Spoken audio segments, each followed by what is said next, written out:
శుభప్రదమైన నిరీక్షణతో మనలను తన రాక కోసం సిద్ధపరచువాడిన యేసుక్రీస్తు ప్రభువారి నామంలో మీ అందరికీ నా హృదయపూర్వక శుభములు. ఈ రోజు మన ధ్యానం లూకాసు వార్త 7వ అధ్యాయం 1 నుండి 17 వచనాల వరకు, 1 నుండి 10 వచనాల వరకు శతాధిపతి దాసుడిని బాగు చేయటం గురించి రాయబడింది. ఆ తర్వాత 10 నుండి 17 వచనాలు చూస్తే నాయను ఊరి విధవరాలు కుమారుడిని తిరిగి బ్రతికించటం, ఈ రెండు అద్భుత కార్యాలను ఈ రోజు మన ధ్యాన భాగంలో చూస్తున్నాం. అయితే శతాధిపతి దాసుని బాగు చేయటాన్ని గురించి మత్తయి, లూకా ఇద్దరు రాశారు. కానీ నాయన ఊరి విధవరాలు కుమారుని బాగు చేయటం అంటే తిరిగి మరణం నుంచి తిరిగి లేపటం అయితే లూకా ఒక్కడే పేర్కొన్నాడు. ఇంకా మనం శతాధిపతి దాసుడిని బాగు చేసే విషయాన్ని గమనిస్తే ఇక్కడ మనం అర్థం చేసుకోవాల్సిన విషయాలు కొన్ని ఉన్నాయి. మొదటిగా అతనికి ఈ లోకంలో ఎంతో అధికారం ఉంది ఆ శతాధిపతికి. కానీ అతడు గుర్తించాడు తనకున్న అధికారము తన దాసుడిని బాగు చేయలేదని. ఆ మాటకొస్తే ఆ అధికారము అంటే ఈ లోక సంబంధమైన అధికారం వలన ఎవరూ బాగుపడలేరని అర్థం చేసుకున్నాడు.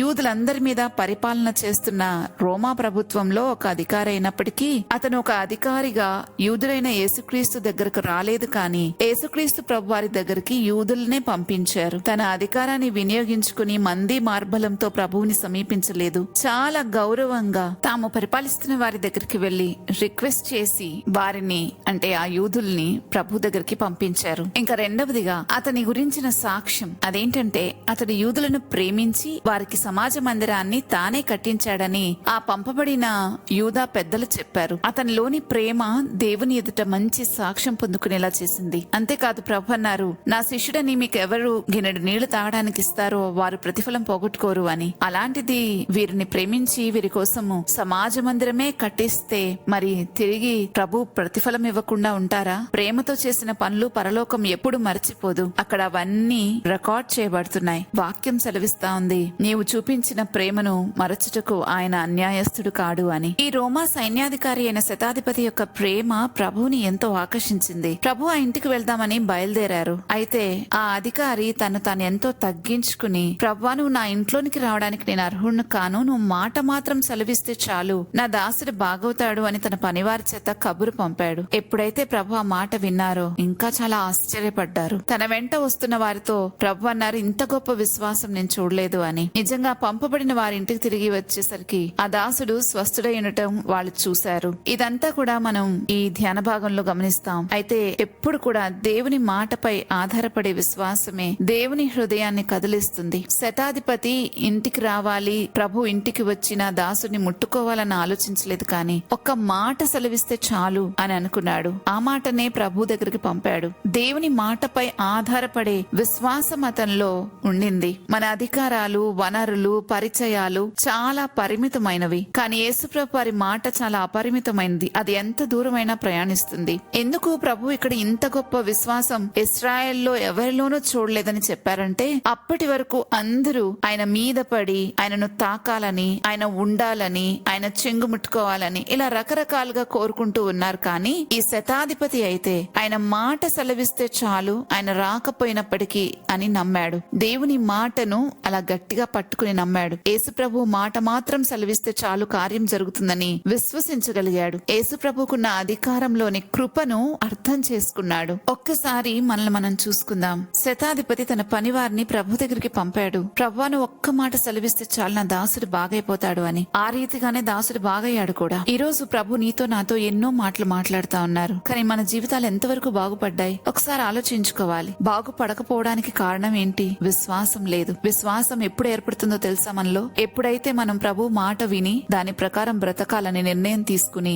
దానికి తగిన కార్యాలను చేస్తూ ఉన్నప్పుడు మనలో విశ్వాసం ఏర్పడుతూ ఉంటది. అయితే ప్రభు ఈ రోజు లెక్క చూస్తే ఆయన మాట్లాడిన మాటలెన్ని, మనలో ఏర్పడిన విశ్వాసం ఎంత అనే లెక్క చూస్తే ఒకవేళ మనం తేలిపోతే, త్రాసులో మనం తేలిపోతే మనమే ఆ మూల్యాన్ని చెల్లించుకోవాల్సి వస్తుంది. వాక్యం సెలవిస్తుంది మనం మాట్లాడే ప్రతి మాటకు మనం లెక్కప్పు చెప్పాలి అని. అలాగే దేవుడు మనతో మాట్లాడిన ప్రతి మాటకు కూడా ఒక దినాన మనం లెక్కప్పు చెప్పాలి. ఆ మాట నేను నీకు ఇలా చెప్పా కదా, దాన్ని నువ్వేం చేసావు, ఎలా బ్రతికావు అని ప్రభు మనల్ని అడిగితే ఏం సమాధానం ఇస్తాము? ఈ రోజు దీని విషయమై మనం ఆలోచించాలి. ఇంకా దీని అంతట్లో మనం ఇంకొక విషయం అర్థం చేసుకోవాలి. అదేంటంటే శతాధిపతిలో ఉన్న ప్రేమించే గుణం, తన దాసుడిని ప్రేమించే గుణం, తనకంటే తక్కువ వారిని, తన దగ్గర పనిచేసే వారిని కూడా ప్రేమించే గుణం అతనిలో ఉంది. ఇది ప్రభు చూసి వారింటికి బయలుదేరారు. దేవుడు ప్రేమాస్వరూపి అని వాక్యం సెలవిస్తా ఉంది. మరి ప్రేమ ఉన్న చోట ఆయన ఉండకుండా లేకుండా ఉండలేరు కదా. ప్రభు మన దగ్గరికి రావాలన్నా మనలో ఉండాల్సింది ఈ ప్రేమే. మనలో ప్రేమ,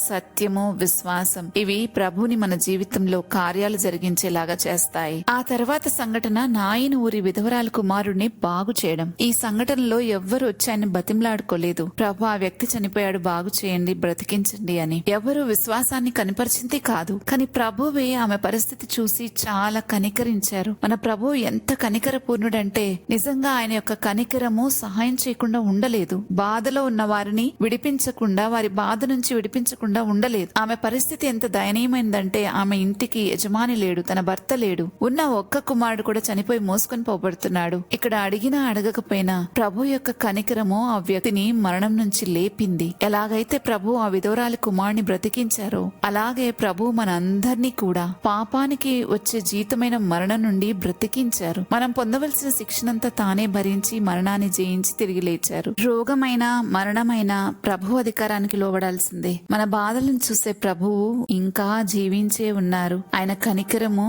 ఇంకా అలాగే ఉంది మన పైన. కాబట్టి మనం భయపడాల్సిన అవసరం లేదు. ఎంతో కనికరం గల దేవుణ్ణి సేవిస్తూ ఉన్నాం. మన మీదకి ఎవరైనా వస్తే ఆయన్ని దాటుకుని రావాల్సిందే. ఎందుకంటే ప్రభు మనతో చేసిన నిబంధన అటువంటిది. దేవుని ప్రేమ, కనికరం, ఆయన మంచితనం వల్లే మనం ఇంకా బ్రతికి ఉన్నాం. కొందరు అనుకుంటారు చనిపోతే బాగుండు అని. చనిపోవాలి, లోకంలో నాకేం లేదు, ఎందుకు బ్రతకాలి అని అనుకుంటారు. కానీ ఆయన కనికరం చేత, ఆయన మంచితనం చేత మనం పొందుకోబోయే మంచి రోజులను మిస్ అవుతాము అనేది గుర్తించాలి. కాబట్టి చనిపోవాలి అనే ఆలోచన ఎవరిలోన కలిగి ఉంటే దాన్ని వదిలిపెట్టి ఆయన మీద ఆశ పెట్టుకుంటే నిశ్చయంగా మంచి స్థితి మనకు కలుగుతుంది. ఎందుకంటే ఆయన ఆశపడ్డ ప్రాణాన్ని తృప్తిపరిచే దేవుడు, నమ్మదగినవాడు కాబట్టి, కనికర పూర్ణుడు కాబట్టి, ఎంతో సహాయం చేసే దేవుడు, మన పరిస్థితుల్లో నుంచి మనల్ని బయటకు తీసుకుని వచ్చి మనల్ని స్థిరంగా నిలబెట్టే దేవుడు. ఆయన ఎన్నడూ మనల్ని సిగ్గుపడనీయడు. అటువంటి మంచి దేవుణ్ణి సేవించడానికి మనం ఎందుకు వెనకాడాలి? మనం ఎందుకు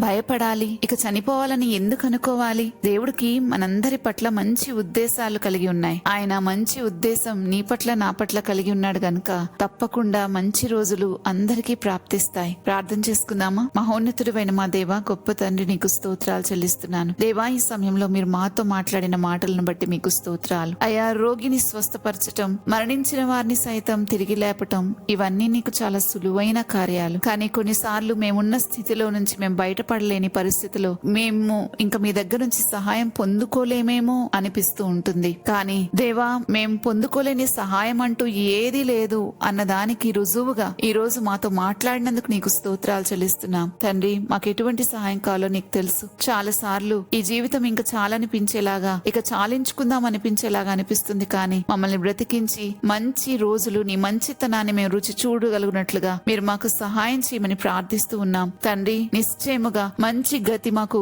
ప్రాప్తించినట్లుగా మీ కృప మాపై కుమ్మరించమని వేడుకుంటూ ఉన్నాం. దేవా, నీ సన్నిధిలో మేమందరము కూడా పాపక్షమాపణ పొందుకుని మరణం నుంచి తప్పించబడి నిత్యము నీ సన్నిధిలో జీవించే కృప, ఆ నిత్య జీవానికి మేమిప్పుడు అపాత్రులమే కానీ తప్పకుండా మమ్మల్ని పాత్రులుగా చేసి తండ్రి మమ్మల్ని నిలబెట్టుకోమని నీ సన్నిధిలో నిరంతరము జ్ఞాపకం చేసుకోమని వేడుకుంటూ ఈ మనవులన్నీ యేసుక్రీస్తు ప్రభువారి నామంలో బ్రతిమాలుతున్నాము తండ్రి. ఆమెన్. రేపటి ధ్యానంలో మళ్ళా తిరిగి కలుద్దాం. అంతవరకు దేవుని కృప మనందరికీ తోడైనను గాక. ఆమెన్.